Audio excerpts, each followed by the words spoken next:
I just gave it the statement, is there any scientific evidence that mental activity can lessen cognitive decline? Summarize the literature and scientific consensus. And then it asked me a question of like, do you want a general summary or a detailed lit review? Do you want to cover specific types of mental activities like puzzles or social engagement? And I said, let's do a broad summary and all types of mental activity. So this query took 5 minutes, a little over 5 minutes to run, and it gave me this. So it gives you like an introduction. There is great interest in whether mental activity can help maintain cognitive health. It generated an image, like if I'm gonna publish this on my blog or something, and alt text for the image, which not gonna lie, that one kind of charmed me.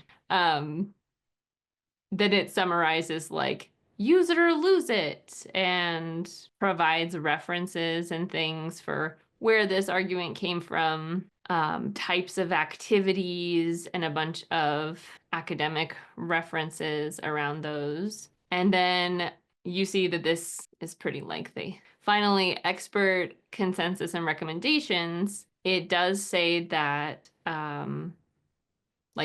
although encouraging inconclusive evidence for cognitive training, in the case of cognitive training, many observational studies suggest benefits. However, like this committee has stopped short of recommending to the general public because evidence was not strong enough to justify a broad health campaign. So like there are little sentences in here that I think if you don't have any context or if you don't have a critical eye, it's kind of like, ooh, you didn't quite summarize that academic article very well in my book. However, the fact that it provides for each of those sentences the source is so nice. So I don't know. I just felt compelled to share this with you because I think especially as graduate students or students in like a research focused psychology department, etc. I just imagine that this sort of thing, like if I had had this as a grad student, I would have been really thrilled, if only to get me started in the right direction on something like a lit review. So I share this with you. It goes into detail on some limitations, all the references listed. Once again, my stance on AI-powered tools like this is very much like, yes, good place to start. Don't let it drive the car, right? It's a passenger in the car. You're driving the car. And just make sure that you're being really thorough. But it's a great springboard, great place to start. Serena, do you have a thought? Yeah, I actually found a chat box AI that gives you like the literature reviews. Not like it doesn't write it out for you, but it gives you the paper on the question that you're asking on the side. So you can actually see all the citations of where they got that thing. So it's very similar to this, but instead of being incorporated into the actual paragraphs, it's like off to the side. And I think that's, like you said, a great springboard for you. Like, oh, no, not Claude. It's like GetLiner. I think I talked about it last semester in like cognition class because we had to do a lot of lit review for that class, and that just sped up the process so much faster than going to Google Scholar and having to read through every abstract to think that, oh, I actually don't need this one. Yeah, I think with careful prompting too, you could get some pretty great results. Like if you constrained it to just give you a summary of only the most cited or only in journals with this specific index or something like that, like you could really constrain these things. Thanks. I was going to ask you to share that in like Slack or something. Perplexity does a pretty good job as a chatbot at providing sources. Claude has historically been better than ChatGPT at being able to map to not just academic sources, but actually like websites and things that it's pulling from. So just giving you like a little bit of a lay of the land here if you're not messing around with these tools. Not only is it kind of doing you a disservice because you need to be aware of these technologies and such, but could help with your homework. Nick, do you have a thought on this?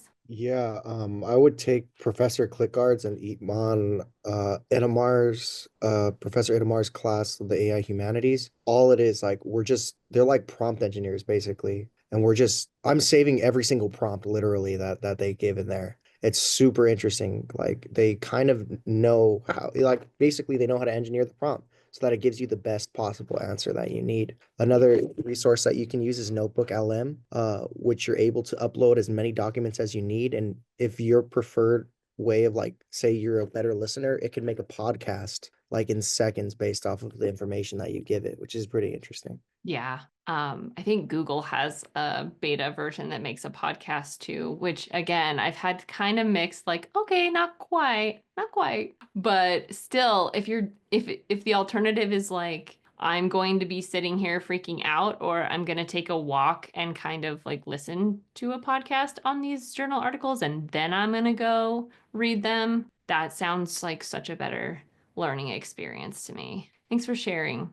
My gentle warning on prompt engineering is that the tactics change constantly. So when it comes to things like, I like that you're saving prompts, it's a good place to start, but as you get more and more familiar in this space, I think just staying up on the most recent tactics and such, like, will take you to the next level. So, yeah, this world, folks, I know.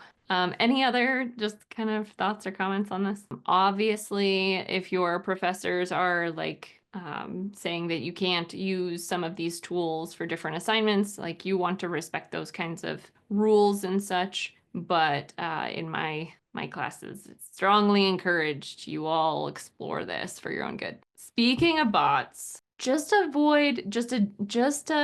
pro tip on your homework assignments moving forward. Try to, if you're using a bot to generate text, I mean, I know because I use bots every day. And bots just have a certain style, don't they? But if you are doing that, I'm not going to dock you points or anything, but just make sure you are not falling into word salad territory. So that each word in the sentence actually adds value to the sentence or has meaning in the sentence. Because I did come across a few word salady paragraphs. Academia sort of trains you to be word salady in your writing.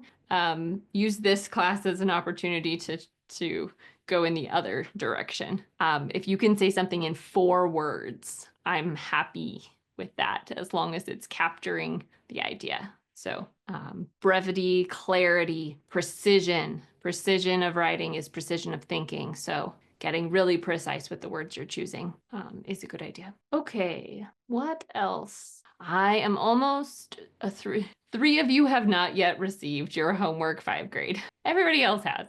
So I'm really close, and I should finish that up this afternoon and then be working on homework 6 grading tomorrow. So really happy with a lot of the things I saw, especially in this last assignment where you were designing the 2 options. I think a lot of you were able to effectively apply the principles we learned in class and really articulate what was going on. A lot of you got really clever and creative with your implementations. And I really like to see that. I can tell some of you are like doing competitive and kind of looking around at the patterns that exist and trying to apply those principles. And I love seeing that. So keep it up.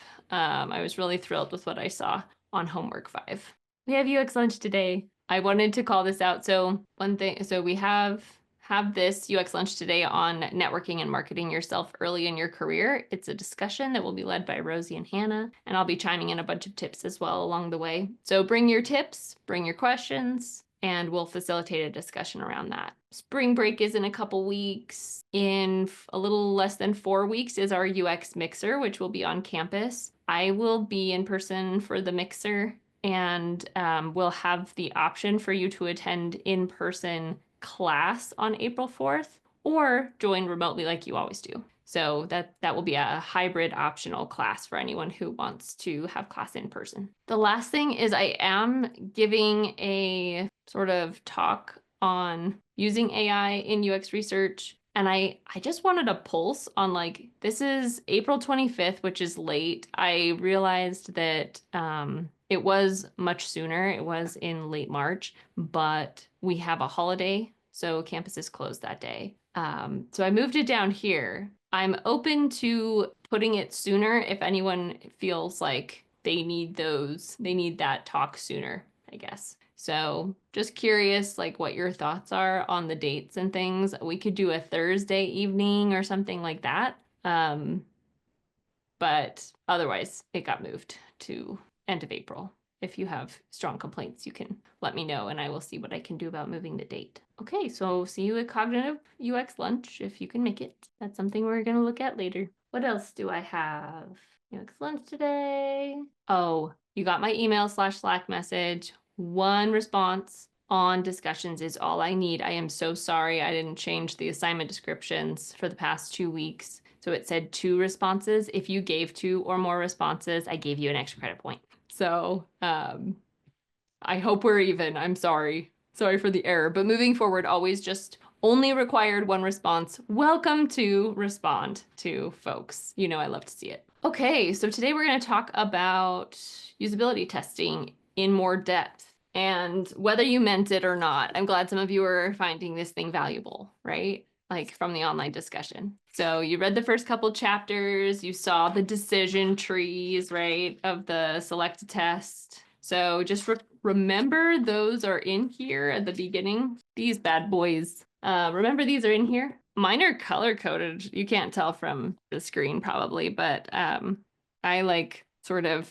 map and draw my path a little bit so that I can really internalize how all of these things relate to each other. So that's a great reference. There are lots of select your statistical test, decision trees, flow diagrams, and even like little online quiz type things in online. So if that is a really helpful tool for you to, as you're learning a lot about statistics, if you want something that's like going to get you, and then you can reverse engineer, like, why did it come up with binomial regression and try to think through it that way. There are tons of things like that online.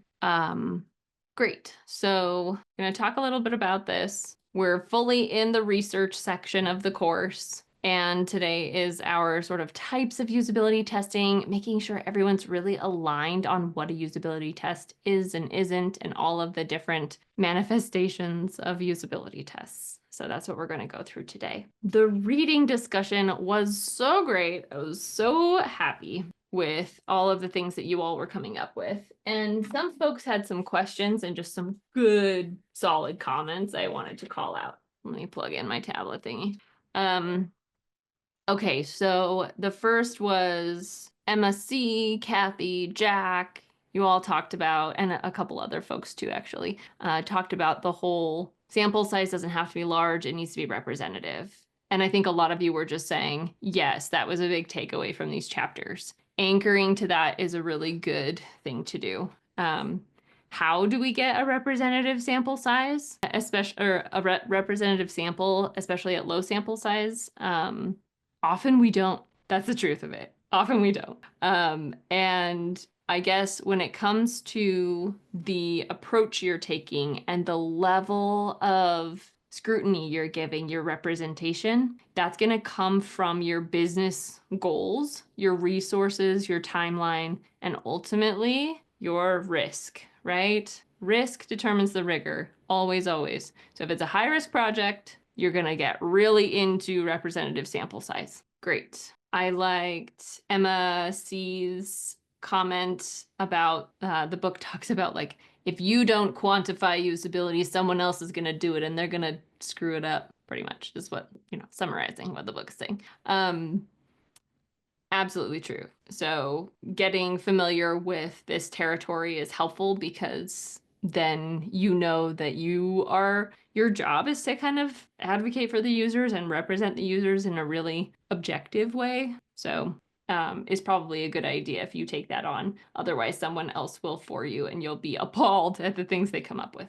I also liked what Emma was saying about like site analytics and vanity metrics, and some of the, like, some sites, some platforms are removing all of their events, or we also call it instrumentation. And that means every little thing you click on, every little scroll you make is being logged somewhere and people can analyze it. So You get on Netflix, every single thing you click on is being logged. And then the people who work at Netflix can go through all those logs and say, okay, how many people clicked on this movie but didn't press play, or like watch the trailer and then never looked at it again. So that's called like instrumentation or event analytics.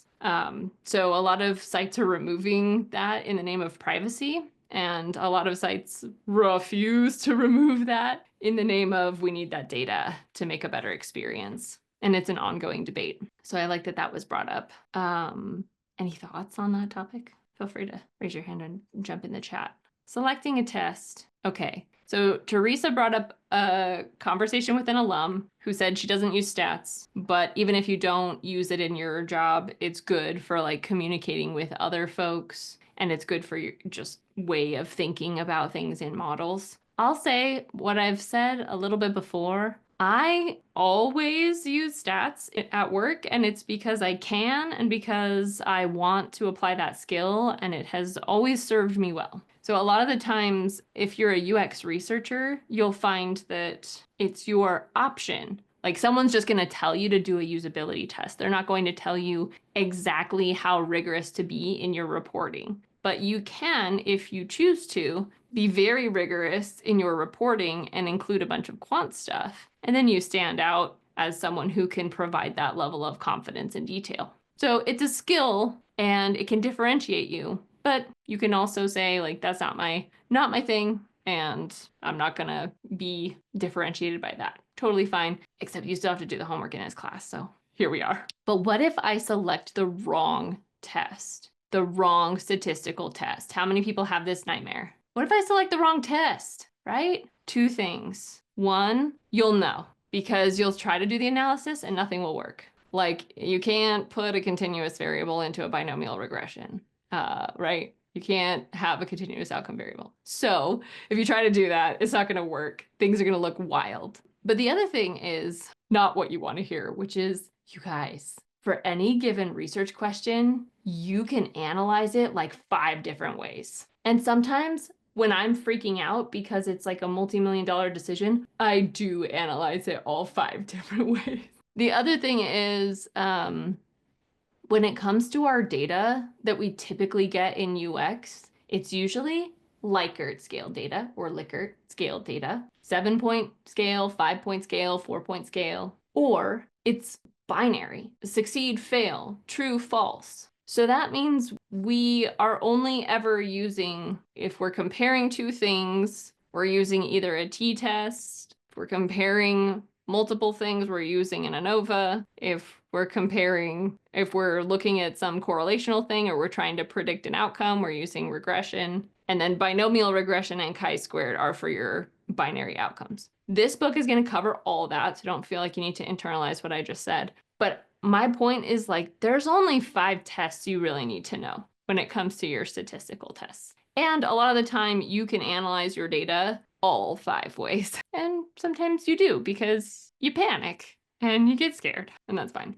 So to Serena's point, like, what if I select the wrong test? You'll know, and then you'll go back to the drawing board. And what is wrong, right? Like, as long as it matches what you're trying to get after, there may be a lot of ways to report on something. Yeah, and just to elaborate a little bit on that, I think I was helping through someone who was like in the field doing his survey like analysis. And he was like, should I use a chi-square here, or should I use a regression, or should I use a t-test? I was like, you need to map out your data first before you ask me, because I can't tell you what stats to run until you know what data you have and what outcome you want. And that was really funny to have that conversation with them, because they're like, I thought I'm like catering my data to the stat test. And I was like, not really. Yeah. And I think someone had that quote from Jess, like, you don't show up going, I'm gonna run an ANOVA on this, right?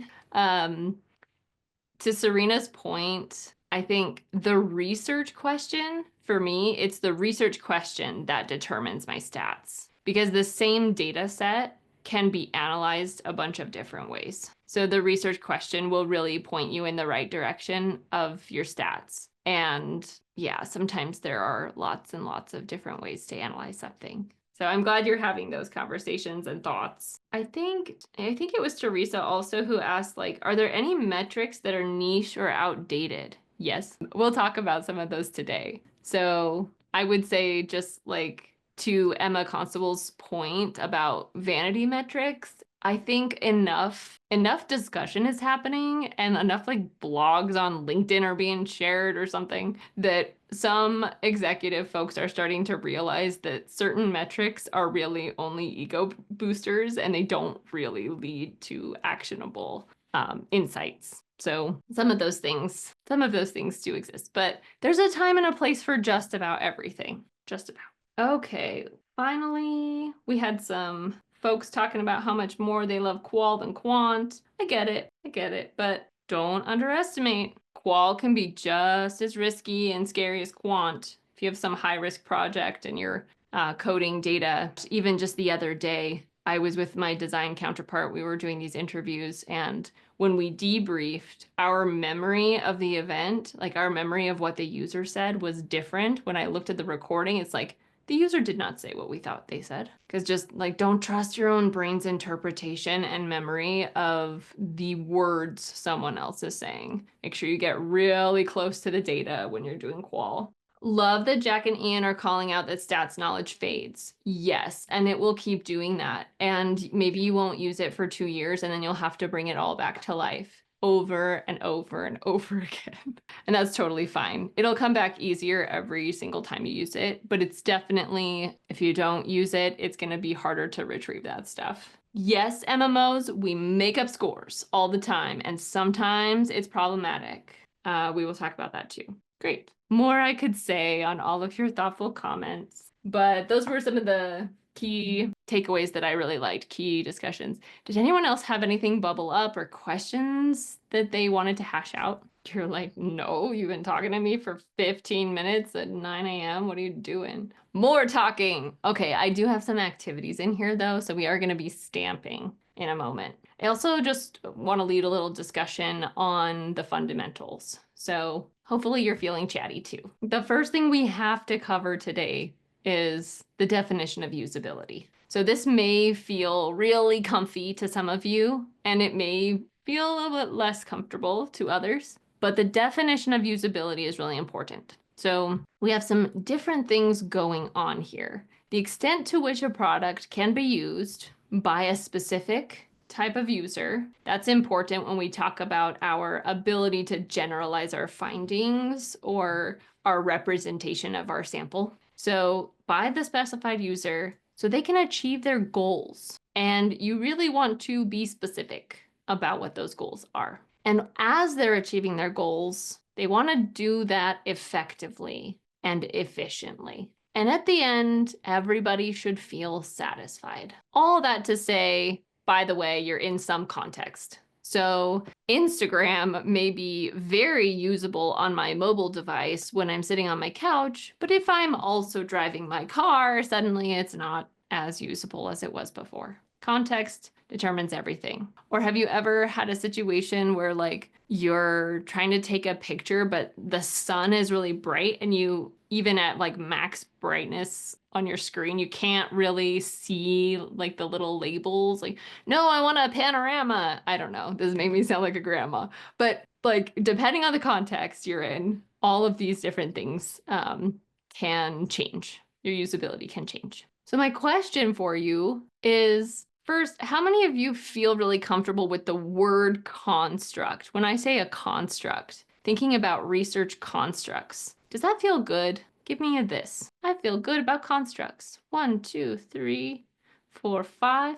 Yay, I love talking about this. Surprise. I love talking about this. Okay, my favorite example for thinking about constructs. Construct, especially in psychology or the behavioral sciences, it's the thing we want to measure. And for us, it's not like we can measure things so concretely as the hard sciences can. So over here in the behavioral sciences, we're measuring really complex, difficult things. Like we're trying to measure love, okay? It's not like grams on a scale, right? We're trying to measure really complicated things. So we call those things, those intangible ideas we're trying to measure, like love, we call those a construct. And my favorite example to demonstrate this in real life is healthy. The word healthy. When you talk to a person and you get a bunch of information about them, you might feel like you can determine confidently whether that person is healthy. But you can't really say, like, if you lined a bunch of people up, you couldn't go healthy, not healthy, healthy, not healthy, right? Because what is healthy? Healthy is a lot of things. Healthy is a sum of a bunch of parts. So, like, what are some things that contribute to being healthy? Things that contribute to being healthy. Mental well-being. Yes, totally. Mental health, emotional health. What else? Maybe how much you exercise. Yep, I think a lot of people have that as a, like, socially, that's something that we think a lot about is like, are you active and how active? I would also say like constant movement, not just exercise. So if you're sitting around all day, it's not really doing anything for you. Yes, thank you. I needed to hear that because that's me. Go ahead, Gauri. Oh, I was just saying good eating habits. Yes, nutrition, the food you eat. And people will disagree on what a healthy diet is, right? Ooh, that's a fun one to get into. What is a healthy food? What's an unhealthy food? I like what Nicholas is saying too, of like freedom, autonomy, feeling like you are in control of elements of your life within a society, being able to achieve your goals and express your identity. All of that is about healthy too. So we could go on and on, right? Like blood pressure, weight, right? We could just start pulling things out of nowhere. Yeah. So, healthy. It's a sum of a lot of things. Usability is the same way. So healthy is a construct, and we try to measure that in this world. We try to measure that a lot of different ways. And some of those ways are problematic. If all you're looking at is BMI or something, then that could be a really problematic way to determine whether someone's healthy. So just like that construct, usability is a construct. And there are all these different elements of usability. So can they achieve their goal? Can the user achieve their goal? But I bet you can think of a situation where something has been very not usable, but you did achieve your goal, right? So that's not everything. That's not all of usability is achieving your goals. What about efficiency, which I'm going to define as like speed or level of effort? Once again, you can probably think of situations where I was able to complete something quickly, but it still wasn't very usable. Or something wasn't very high effort, but I also didn't feel very confident that like I actually made the purchase or I actually signed up for the thing. So just because it was fast and it didn't require a lot of effort does not mean it was usable. Same thing with satisfaction. And I'm going to point back to the aesthetic usability effect, where we perceive pretty things to be usable, even if we make a lot of errors using them. So that's a cognitive bias we talked about. So just because someone's really happy with the experience, like, ooh, it's cute and colorful, and there's like a great little thing, and that's making me really happy, doesn't mean it's usable, doesn't mean they were able to achieve their goals, do things efficiently, or just have an overall usable experience. So here's my other question for you. Given this, if you could only ask one question, let's just start with that. If you could only ask someone one question, how would you measure usability? Someone just used an app, let's say, and you want to know whether it was usable. Jack? Did you do what you wanted to do? Yeah, that's very like goal achievement. Nick? Was the app easy to use? Yeah. Was it easy to use? Great. Hannah says, did you find it helpful for everyday tasks? Helpfulness. I think that's good. That starts to be somewhere between these two sort of sub-constructs. Or how long did it take you? Yeah, fast, right? Speed. Was there at any point you felt frustration, unhappy, or something could have been better? Yes. Way to shove a lot of things in one question. So that would probably be a qualitative question, but it starts to really get at satisfaction as a proxy for usability. And Sean also goes along that same line. Like, how did you feel about the experience? This is a qualitative question, right? Not asking them to rate anything. We're just asking them to describe their experience. Good. Now think about if you could watch them. You can't ask them anything, but all you can do is make one observation. You can just report on one behavior. What does that start to look like? I guess if someone was if it was an in-person usability testing and you're watching them perform it on a desktop or a laptop or some kind of physical device where you use a mouse, I know that when some people are frustrated, they tend to like click on the mouse multiple times to get the thing to go faster. So that's one way you can measure usability.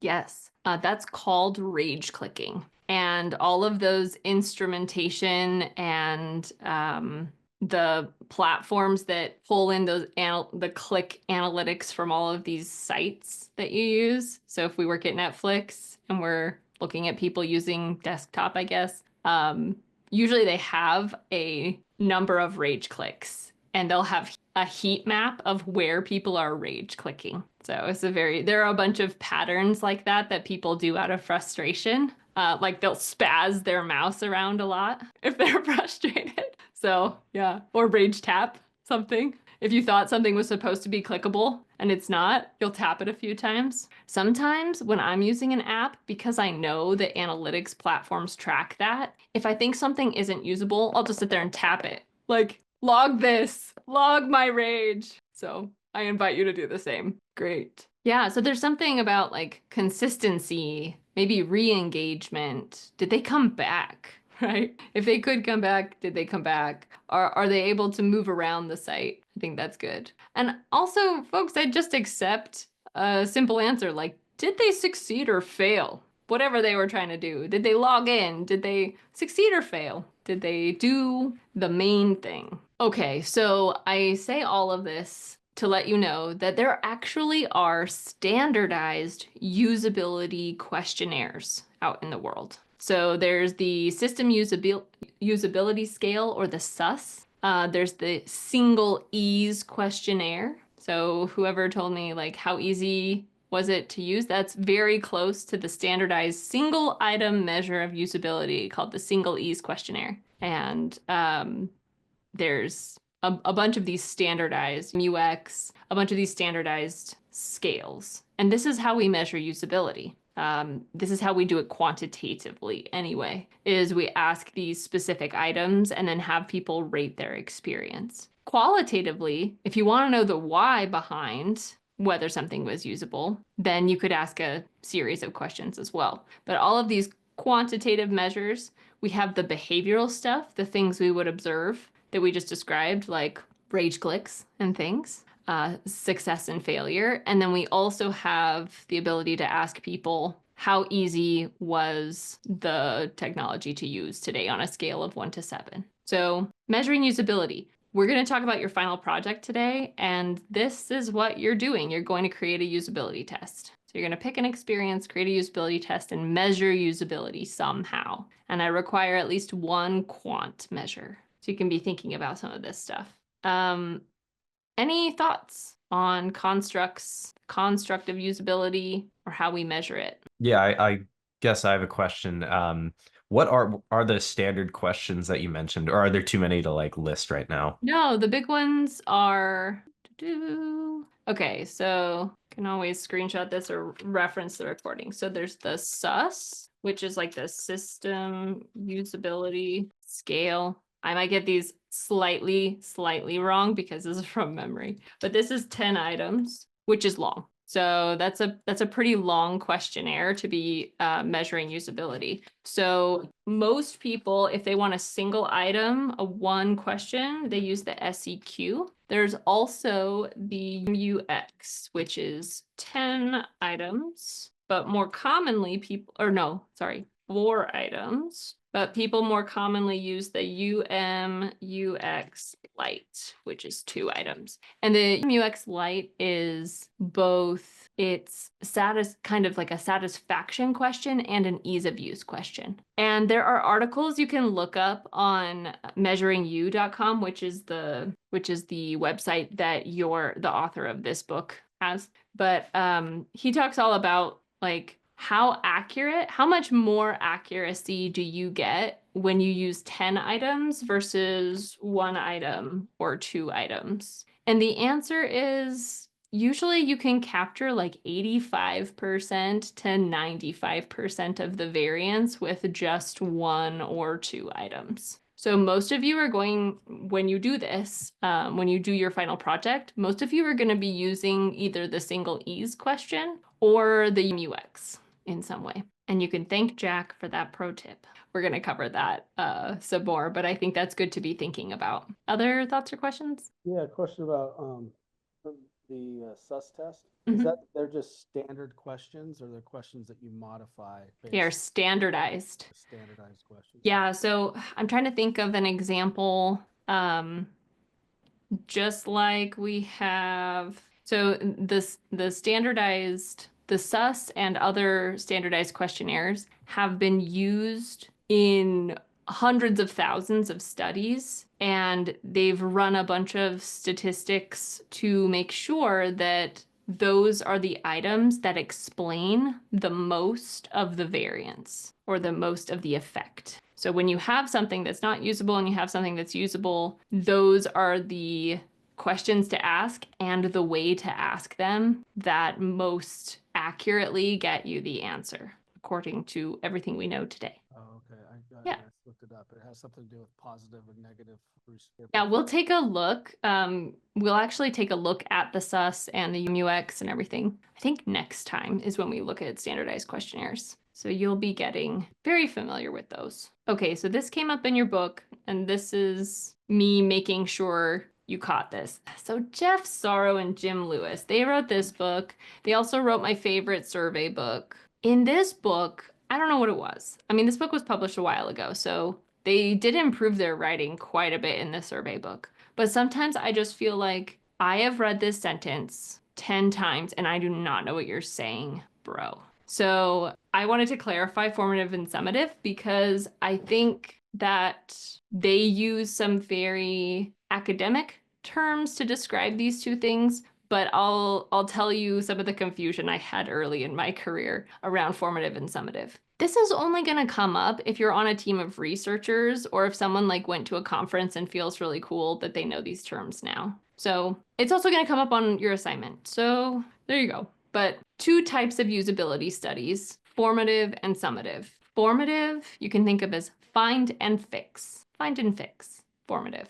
But it's also in the word form. You are trying to shape an idea. You're trying to find, fix, solve things about some idea. The way the authors of this book describe it is diagnostic evaluation. Gosh, isn't that crystal clear? It's just diagnostic evaluation. But oftentimes, formative usability studies contain a lot of qualitative because you are trying to understand the why and the what all at the same time so you can effectively fix those problems. And they usually happen a little bit earlier in the design phase. So formative is forming, shaping, finding, and fixing. Summative is summarizing whether something is good or bad. So you are trying to describe whether something is usable or not usable. You're trying to quantify how usable something is. So it tends to be very quantitative.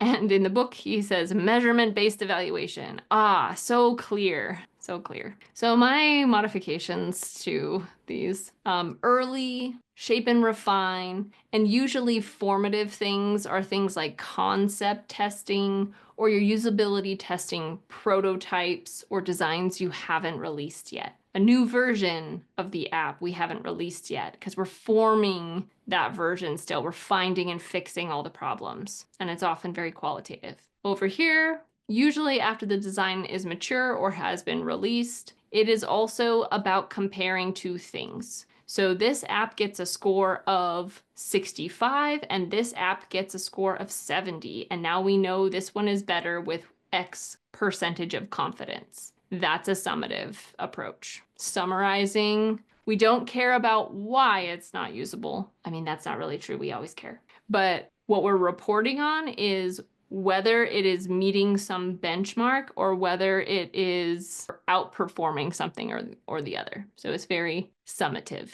just to confuse you and make the world hard, there are all of these other terms that are floating around there in the world describing types of usability tests and types of user research. So we have discovery research and generative research. And surprise, these are the same thing pretty much. So when someone says discovery, it's really about uncovering, and it's really early in the design process where we want to uncover information to inform our design. And then exploratory and formative are very similar, but exploratory research is very much like generating lots of opportunities, exploring what could be fixed. So all of these things kind of hang out together. And evaluative, y'all, that just means like we're evaluating. So it tends to encompass most things.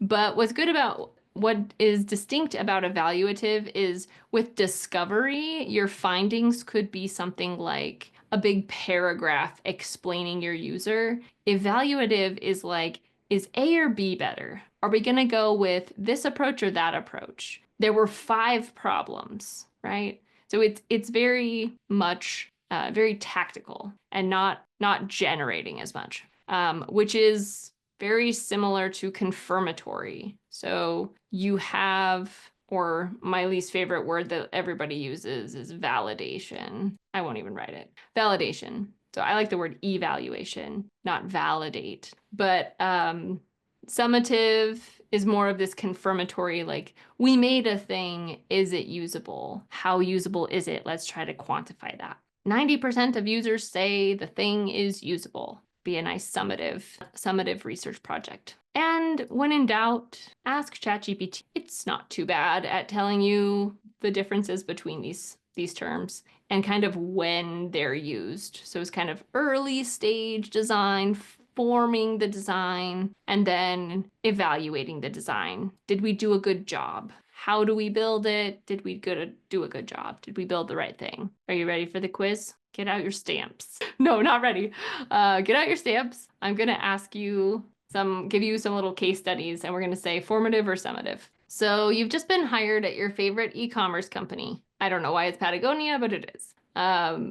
Their mobile application engineering team has some extra capacity this sprint. Hey, we actually got everything done we wanted to get done. So you get to decide what usability problem they're going to solve. You have 3 days to conduct your test and decide what change to make. This is a formative or summative project. Dani, where's the stamp function again? It's when you go to the toolbar, it's under annotate, and then it either pops another toolbar and there's a little check mark icon. It's also like a little pencil in the bottom left corner. Yeah, the pencil icon is the annotate. Oh, okay. Yeah. Okay, cool. Thank you. Sorry about that. Nope, you're not alone. So this is actually a formative project because we're finding a problem to fix. It would be summative if we were just trying to say, should we make any fixes? Is the product usable at all? It's okay. Let's do another one. You work for Calm. It's a meditation app. The team is working on a redesign of the app to change the basic layout. And before they start coding, they want to know whether the new designs are more usable than the old designs. Yeah, this one is a summative project. They're just asking you to say, new is better than old. You might end up telling them why and giving them a laundry list of things to change, which would be more formative. And I give you this kind of case because it's just so common. It's like, we just want to know A or B. And then you deliver, it's B. And then they go, okay, well, what do we fix? Or what do we change? And tell us all the things. And it's like, oh, I was just doing a summative project. So now you're into formative. Now you're actually shaping the design. Okay, let's do one more. You work for NetSuite, which is like a big dinosaur B2B SaaS company. You work for NetSuite. They make accounting software. A competitor makes claims that their accounting software is more usable than NetSuite's. It's the most usable on the market. The NetSuite marketing officer would like you to conduct a study and write a white paper on why NetSuite software is the most usable. This is correct.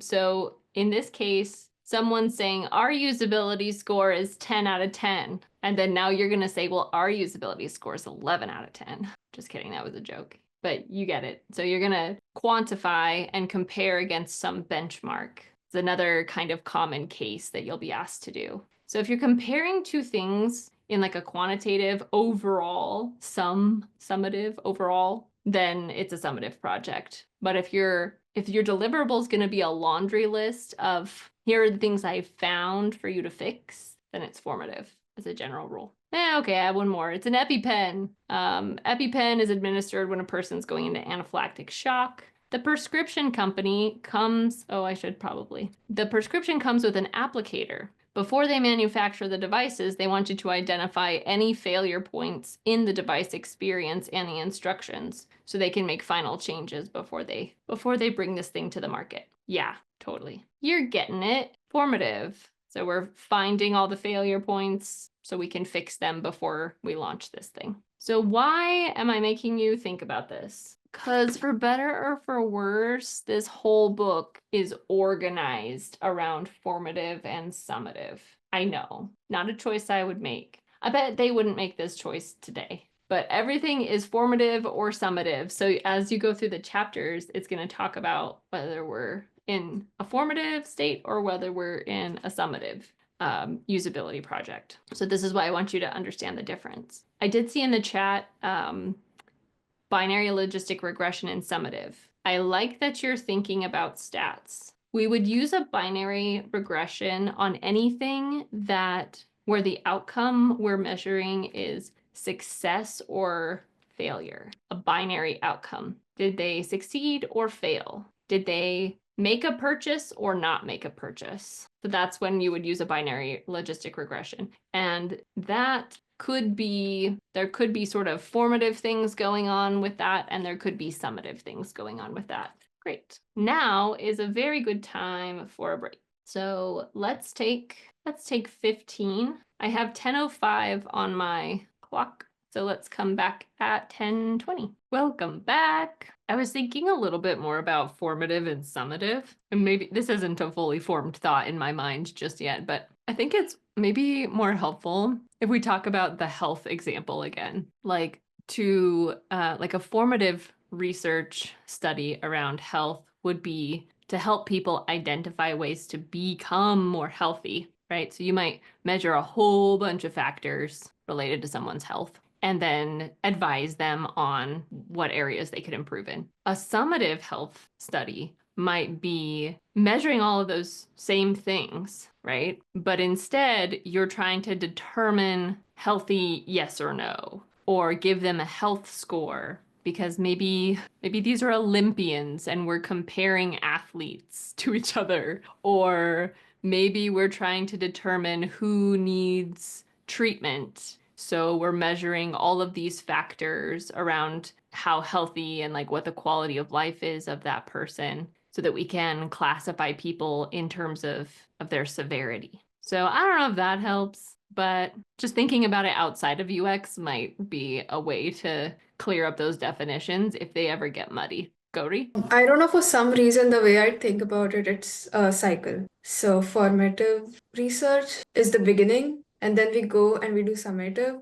But after we get done with summative, we need to do formative again. So yeah, that's a great way of thinking about it, because most of the time that is absolutely true.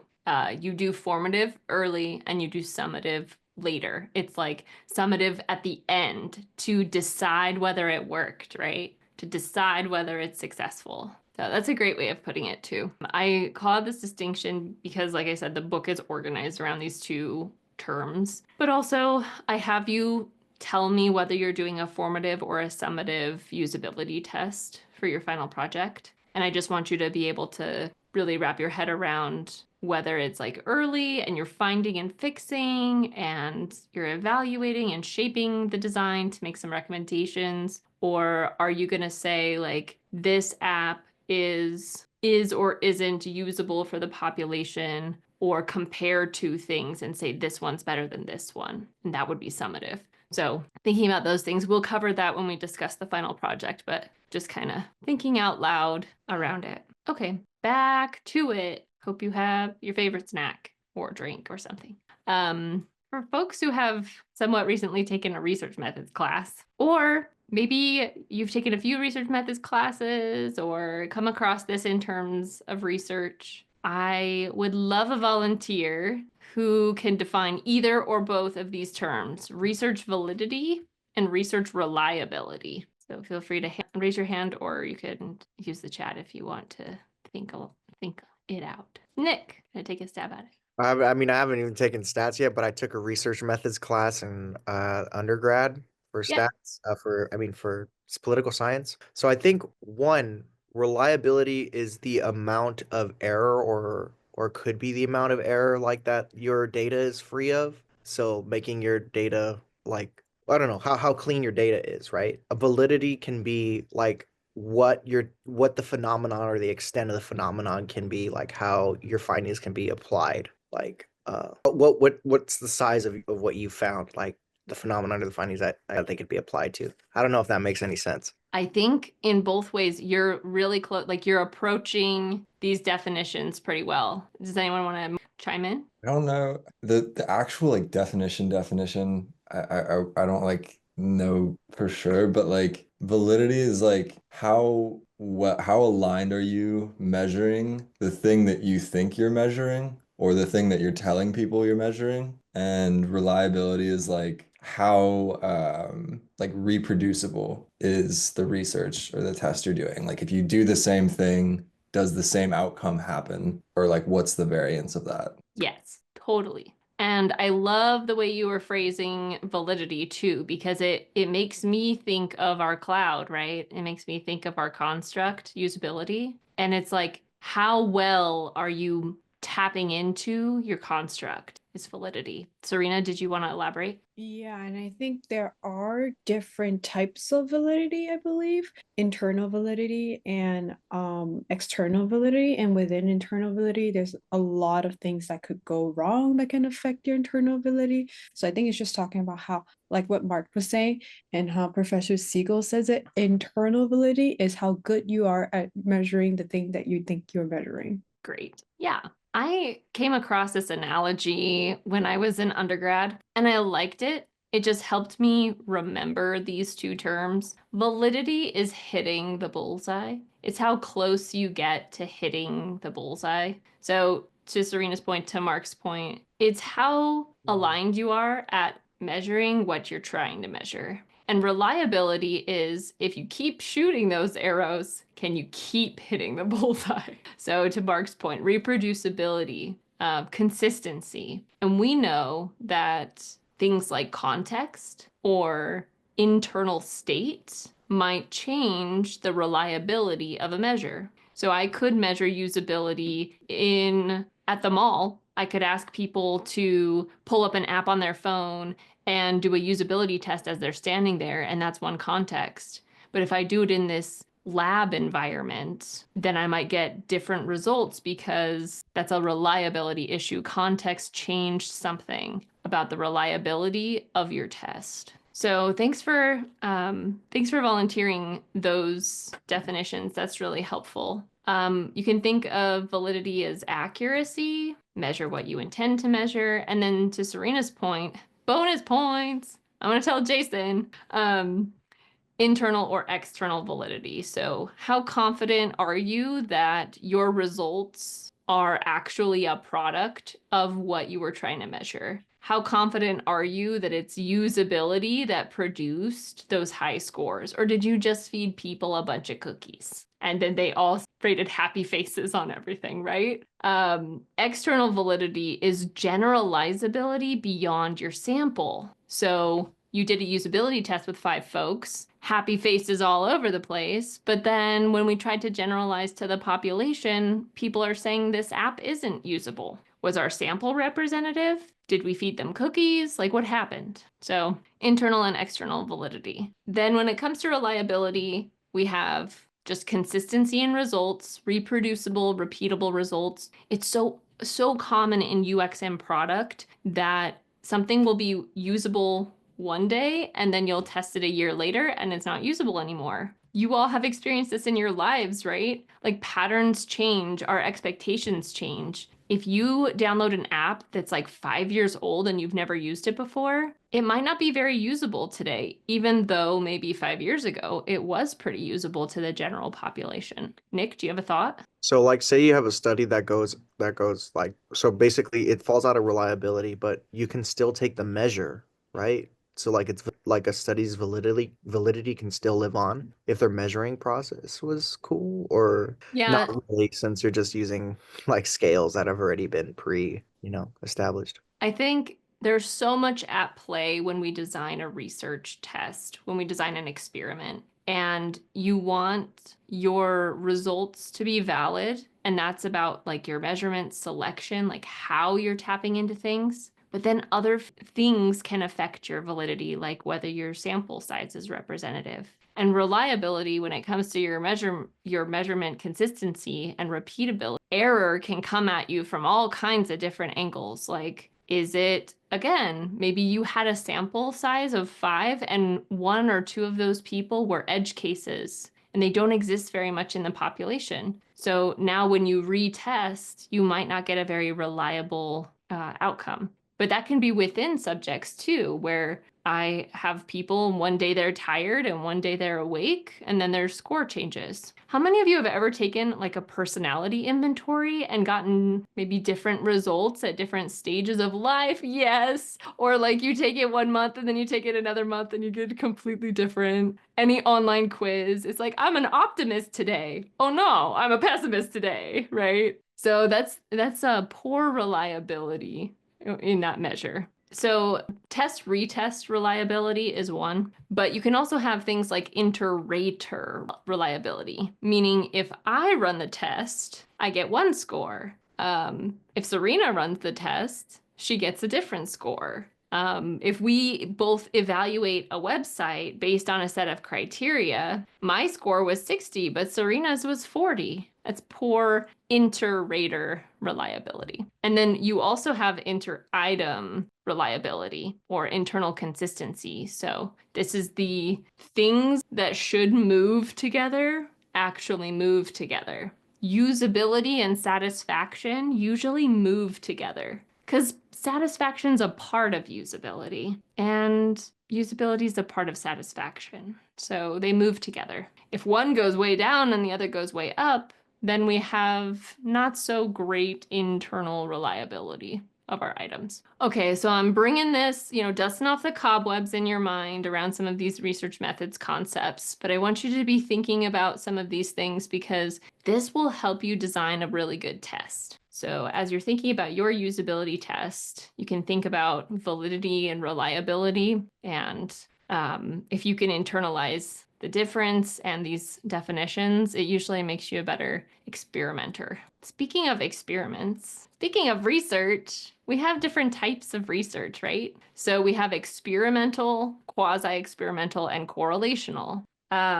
Experimental is generally thought as high causality.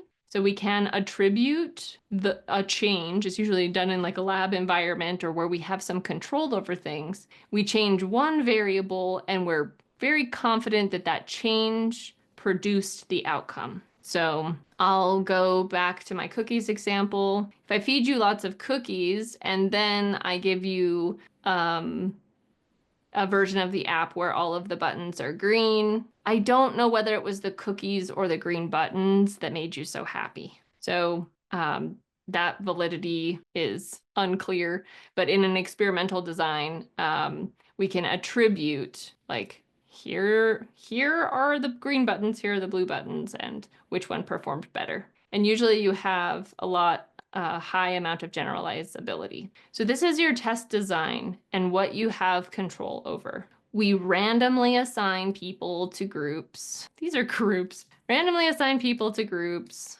So maybe we have 30 people in this group and 50 people in this group. And then we do like a control group and a treatment group in experimental design, right? And then we can really attribute our treatment to the outcome. Quasi-experimental. non-random assignment to groups. This is when you're deciding to put people in groups based off of a trait or a behavior. It's not random. You didn't control it. You didn't make these people eat cookies and make these people not eat cookies and then have them each take a math test. Instead, people either ate cookies or they didn't, and then they all took a math test. So you had a room with cookies in it, and some people partake and some people don't. And then you analyze, did cookies affect the math test? Well, lots of things could affect the math test if we don't have random assignment. But it doesn't mean it's a bad experimental design. Sometimes we're looking for meaningful differences between groups that exist non-experimentally. And oftentimes we're doing quasi-experimental research in UX because it's like repeat customers or brand new customers. We didn't assign them to those groups. They either were customers or they weren't, right? So there are things that exist, traits that exist in those groups that could affect our outcomes. And finally, correlational relationships between two variables. And we don't have causality when we have correlational, or it's very low to be able to say one thing caused another. And generalizability can be varied depending on what you're looking at. Okay, so some of these could be a refresher. If these are brand new concepts, you can revisit them later, but I want to go through a couple examples from a UX perspective to map these definitions that you may already know to this context. So we're looking at 1,000 responses, let's say to a survey, and we want to know, do people with more purchases report higher or lower usability? So looking at people, the more purchases someone has, what is their usability score? So when you're ready, you can stamp on the one you suspect it is. Thanks, whoever went first. Trust me, my goal is not to assess your understanding here, but just for you to be like making the connections. So sometimes even getting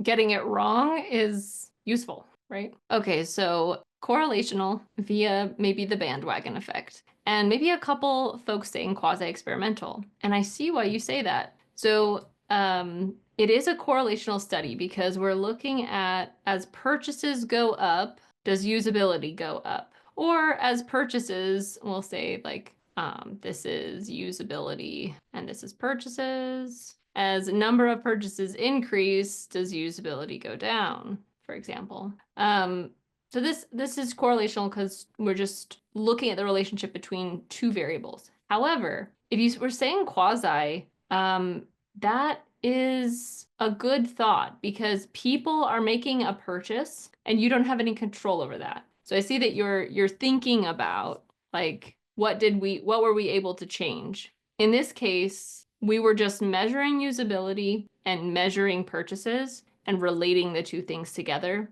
We didn't actually put any effect on this. There were no levers we changed. We didn't, give some people one design and other people another design. So this is correlational. Let's try just one or two more. So via a survey, who rates usability higher? The customers who are using the new open beta version of the app, or the customers who are using the old app? So let's say we have an app and then we just launched the open beta, people can jump into the app, and we want to measure whether the beta version is more usable or whether the old app is more usable. Great. So yeah, this one is quasi-experimental. It would be experimental if we forced, and by random assignment, as you download the app, it's like you either get the new beta or you get the old one. And we were comparing the two, and it was random assignments. But because these groups just emerged in the world, some people adopted the beta version and some people didn't, they formed themselves. And I see this all the time where folks are trying to make draw really big conclusions off of groups that self-selected. And it's like, I hate to break it to you, Chief Product Officer, but if they downloaded the beta, it may have been because they were not satisfied with the original app, right? Or that they were so satisfied with the original app and they can't wait to see what the new features are. So those groups may be systematically different. So we need to be really cautious comparing the two. Okay, let's do one more. It's a live A/B test, a live experiment. Remember when we talked about how Amazon just changes stuff and then looks at the analytics? Yeah, live experimentation. 40% of traffic sees the new button, 60% sees the old button. And we want to know how many clicks did we have? Yeah, so we had some confident folks here. This is experimental. And that's because live experiments are random assignments. So 40% are randomly assigned to one version and 60% are randomly assigned to another version as they enter the site. One thing we talk about in methods class is how random is random, and the answer is sometimes not very. So that's something that could be at play here. But assuming it's random assignment, that's an actual experiment, which is why we call it live experimentation or A/B testing. Okay, great. Not to forget different types of data in usability tests. Remember, qualitative data can answer questions like why. Quantitative data can answer questions like what, how many. And you'll notice in the world, a lot of folks want you to say whether you're a quantitative researcher or a qualitative researcher. And a lot of folks want to say, do you know qualitative methods or quantitative methods? I understand why these categories exist. Like, they have practical use, but truly quant and qual exists at the data level. It exists at the research question level. You can have a data set, like a survey data set, and if there are words in there and you're counting word frequencies, suddenly that's quantitative, even though there were words. And is that qual, right? So I would just let you think about this a little bit. If you ever come across, like, is this a qualitative survey or a quantitative survey? It's because qual and quant doesn't really exist at the methods level. We often think about surveys as being a quantitative approach. But it's usually based on the item. A given item on a survey can be a quant or a qual item. And really, quant and qual are about the data you have. And just want you to be thinking about that as you're running your usability tests. Someone might say, oh, that's a great quantitative usability test you did because you captured the single ease question at the end, even though you did all this qualitative work at the beginning of the usability test. It's really common. And it's like, this wasn't just a quant test. This was a quant and qual test. So you can be thinking about that. So I had you read that chapter a couple weeks ago from Measuring the User Experience. And if you choose, there's a chapter, like an optional reading, if you get stuck on your final project, that's also from Measuring the User Experience. But the thing that I took out of here and made you a little chart of is this. Wow. So as you move through the workplace, as you move through your career, if you're a researcher or doing research, you're going to find that a lot of usability tests fall into these scenarios. You are trying to determine why people complete a transaction or whether people can complete a transaction. You're comparing products. You're evaluating frequency of use or the navigation or discovering problems, etc. Right? They're kind of going to fall in some certain categories. And this is just a handy dandy chart to tell you what kinds of measures might tap into the construct of usability. So you'll notice, like, task success. Yeah, if we're comparing two products, we might want to measure task success for both of those products. One peeve of mine, you'll hear me say this more than once, so I apologize in advance. I don't like time on task. Gori, you brought this up in our online discussion, and it's for those reasons I don't like time on task. I have used it. You may use it, but time on task can be so error prone because depending on the way someone's sitting or how many questions they have or how comfortable they are in a testing environment, measuring whether someone can complete a purchase in 5 minutes or 6 minutes and using that as the way to measure whether someone was whether an experience was more usable or less usable is not usually a very good measure. It's much better to just use number of clicks or number of errors, right? These will produce potentially more time on the task, but as a sole measure, I hate time on task because it just doesn't, it's not representative. There are too many individual differences and contextual differences to use time on task as a usability measure. So Ian, to your point, I mean, like I've used it before, like once. I just tend to hate it.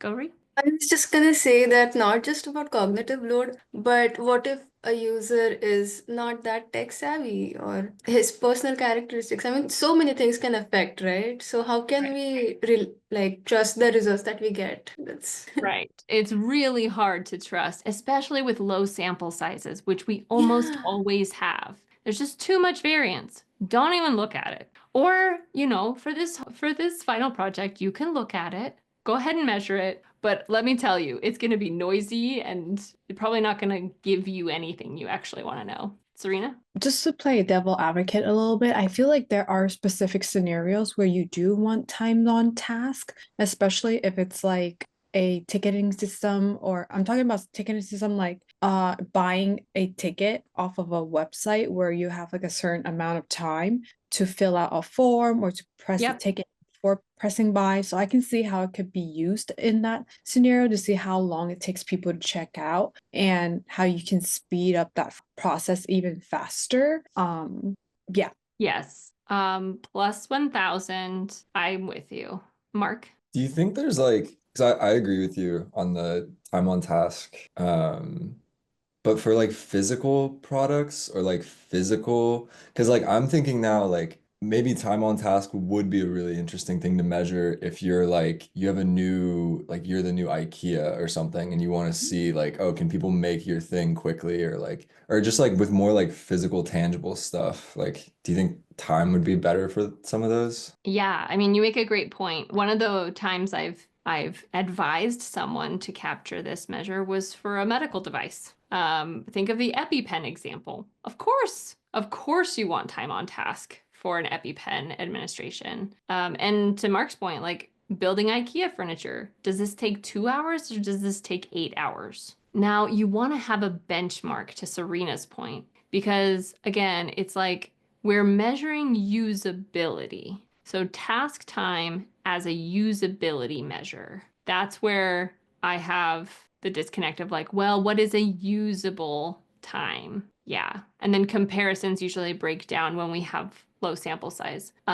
Live experimentation though, it starts to hold up because if you have thousands of users doing something, and then you have a median time on task, now we're starting to get somewhere. So I've also used it in that context. Nick? I know that this class is like, restricted to kind of like web and like app design, but like, what about expanding it to other types of technology? Like, say you have VR, right? You have VR. Have you been able like to have the opportunity to like work with other products rather than just like, I don't know, like apps or like just websites and stuff and applying this to that? Yeah, so me personally, I've worked in mobile augmented reality, virtual reality, games for kids, and then I've also worked in hardware, networking equipment, and smart home devices. And you're right, like it's a different approach when you're using physical or omni-channel. All the smart home devices that I studied, they had a mobile app that like helped you set up the smart home device. So it's a digital interface along with a piece of hardware. And that interaction can be really interesting. In UX, physical products like headphones, your mouse, like all of these things, they can all have usability, like UX researchers and sometimes UX designers behind them if they have a digital interface.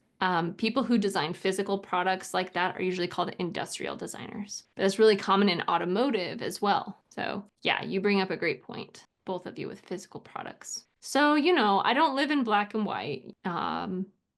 If you have a great argument for time on task, I'm going to eat it up and I'm going to be very proud that you thought through it. But historically, when I get final projects, everyone measures time on task. And it's like, you guys, please, errors, clicks, something, success, failure, not time on task. Okay, there's my soapbox. Any other thoughts on that topic or any of these other sort of measures here. Don't even get me started on eye tracking. That's for the methods course. Okay, we already took a break. Final project. I want to go through your final project so you can begin work on it. We have 7 weeks till the end of the semester, and I want to walk you through because starting this week, your homework assignments are, surprise, your final project in disguise. So there are 7 homework assignments for the 7 weeks that we have, and each one is a little piece of your final project. This is me just keeping you on track and also giving you the opportunity to receive feedback on each part of your final project before you submit that thing. So if you failed 2 of these, you will still have my feedback to then make changes and submit your final project, which you could get 100 on. And that's a huge chunk of your grade. So this is a very iterative approach, and I want to make sure everybody feels like they can get the feedback they need without coming to office hours 20 times. So it's all just built into the process. Certainly come to office hours, of course, if you need it, right?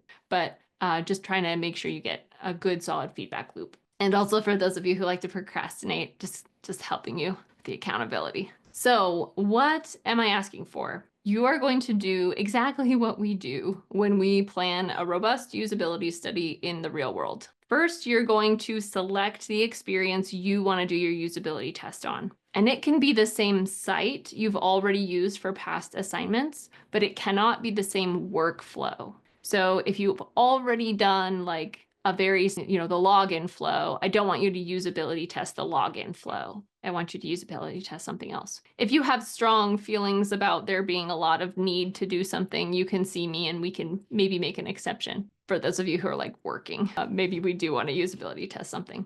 But anywho, you're going to select the digital experience, and then you're going to write a test plan the following week. And this is a full research plan like we write when we're doing this on the job. Then you're going to create a clickable prototype so you can perform your test. Yes, clickable prototype. Some of you are so good at this. Shout out to those of you who actually went above and beyond and did a clickable prototype for previous assignments. So clickable prototype, you'll create in Figma. Then I have one assignment that's just sample size calculation because folks tend to struggle. So the book will walk you through it and we'll walk through it in class, but that's like one assignment. Then you'll collect your data, and I want you to usability test with real people. They do not have to be in your population. So most of the time people get folks from class, and I want at least 3, but it makes a much stronger portfolio item if you have 4 or 5 users. They can be remote usability tests where someone's walking through on Zoom, or you can do it in person. So you'll collect your data, then you write a boring report for me because sometimes we have to do that at work. And then you create a presentation and present it on the last day of class. 7 little pieces of your final project. And then when I say during finals week, you submit your final project, you resubmit all that.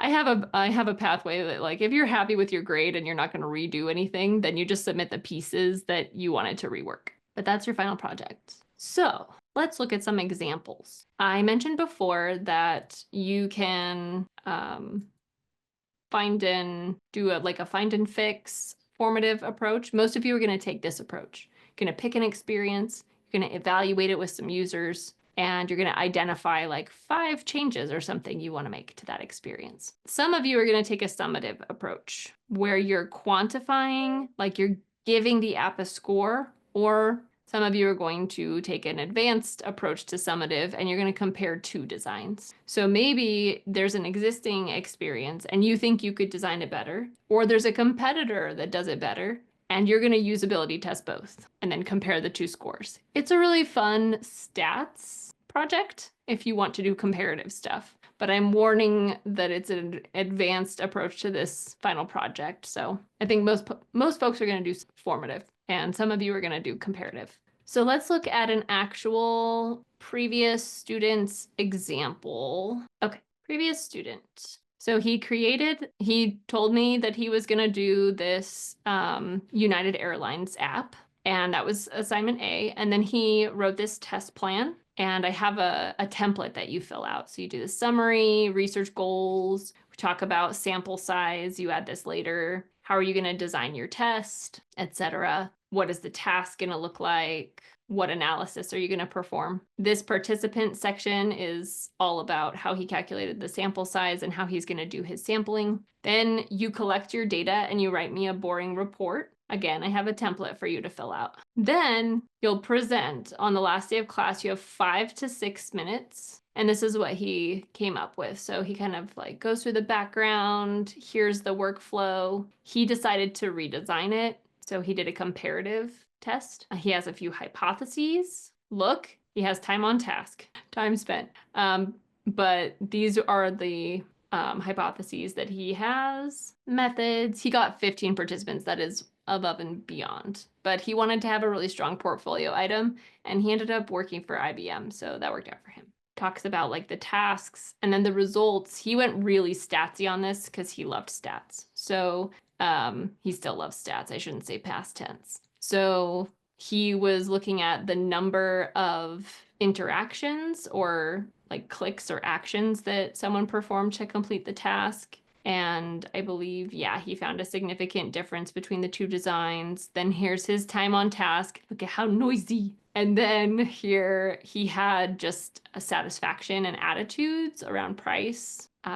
SEQ, that single ease question that I mentioned, he captured. He didn't actually find a significant result there. How likely they were to spend money, etc. Then he makes some recommendations based off of the findings he had. And that's the final project. I know it seems very large, but it's going to be your next 7 assignments. So you'll do it in chunks. Can I answer any questions? Peek at the chat. We're good. Yeah, this was Sam. Great. So your actual pop back over. How many of you feel like you know what experience you want to test? Do you know which one? 1, 2, 3, 4, 5.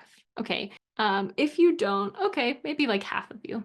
If you need some ideas, remember in homework 2, I list a whole bunch of things like think about passions that you have. Are you passionate about healthcare or wellness or the transportation and travel industry or entertainment or something like that? What I do recommend is what I always recommend for assignments in my classes. Try not to pick like a Netflix or something that's really it's one of the top 50 tech companies. You can, and students often get great grades on those assignments too, but it's just a lot less likely that you're going to be able to detect errors or detect things in some of these applications that we know have been tested and tested and tested. So if you can, I would recommend go for something just a little bit smaller. It could still be like a well-known brand or something, but a little bit smaller, you're more likely to be able to come up with some interesting findings. And bonus points if you have some weird like 100 users app you found that is fascinating or something, right? Find all kinds of fun usability things in there. So for homework 7A, which is the one due next week, all you're going to do is select the experience you want to test, and then I have you write up some research questions that you have. So you're pretty much going to give me, I mean, the more you give me, the more I'll give you feedback, and then you'll have a better direction to go as we get closer to spring break and stuff. But I have in the assignment description, you're just telling me what experience, nice introduction paragraph, just like you always have to write, and then some screenshots, and then your research questions. And if you want to phrase those as testable hypotheses, cool. If you're not there yet, just put in some research questions about what you'd like to explore and how you might go about exploring those things. So I can say, yes, this, maybe skip this one, help you out. Okay. Any questions on this assignment? Let's see. 7A. It can be mobile or desktop. Serena? I think you were finishing something. I think you should finish first. No, I just saw this. Mobile or desktop, in case anyone had that question. Did you have a comment or a question on this? No, it was something else. That's why I was waiting for you to Oh, finish. I see. Yeah. So summary paragraph, screenshots, research questions, and hey, use that matrix that I just showed you of all the check marks, right? You can use that to help narrow in your research questions. Okay, I had an activity today, but I think we're good. So Teresa, did you have a thought? Yeah, I was just wondering if we could have access maybe to Sam's presentation as like an example. I was just thinking that too. I think it's useful. I think it's useful to give you a couple of examples, maybe even of the research plan. I'm not going to give you his because he went a little extra, but I am going to give you some actual examples. They will be in assignment descriptions. But that's a good point. Just like that final presentation is a really good anchor to what you're trying to deliver here. So I'll drop that presentation in this assignment description. Other thoughts or questions? Yeah. The previous question I had before was, are we allowed to use a lab project for this usability testing? The reason why I'm asking this is because there are multiple members in like my specific lab project, and I was wondering if all of us kind of can do our own usability testing on that project, or would you like one person per experience? That's a great question. So, as everyone knows, I love double dipping. So, if you're doing something in the lab, I would love for you to pull this into class so you can get lots of good feedback on it and just come out with a nice deliverable you're proud of.